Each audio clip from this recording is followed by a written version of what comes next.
ভাইরা ছবি তুলছেন, টেলিভিশন দেখাচ্ছেন, তাই না? সব বন্ধ করে দিয়েছিল, শুধুমাত্র 4টা পত্রিকা খোলা রেখেছিল, সাংবাদিকদের স্বাধীনতা ছিল না। অর্থনীতিকে বন্ধ করে দিয়েছিল, কৃষ্ণ ভাই ভালো জানেন, এটা বলেন ভালো করে। সেই অর্থনীতিকে সেই জিয়াউর রহমান সাহেব এসে তুলে দিয়েছিলেন।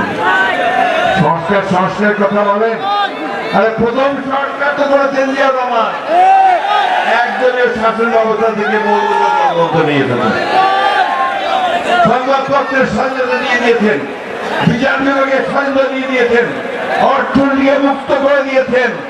এবং আজকের অর্থনীতির যে ভিত্তি, সে গার্মেন্টস ফ্যাক্টরি, গার্মেন্টস পোশাক শিল্প এবং আমাদের মানুষদেরকে বিদেশে পাঠানো, এটাও শুরু করেছিলেন শহীদ প্রেসিডেন্ট জিয়াউর রহমান।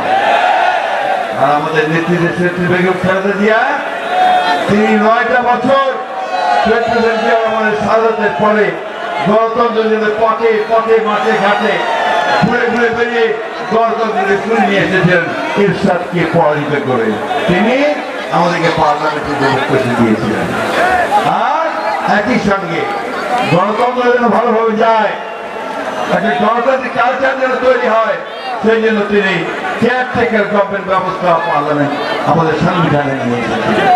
বন্ধুগণ, কিছু কিছু মানুষ সব ভুলে যায়, সব ভুলিয়ে দিতে চায়, মনে করে যে তারা বাইরে থেকে লেখাপড়া শিখিয়েছে, শুধু আমাদের সামনে কিছু সুন্দর সুন্দর মুখরোচক কথা বললেই জাতি বোধহয় সব ভুলে যাবে।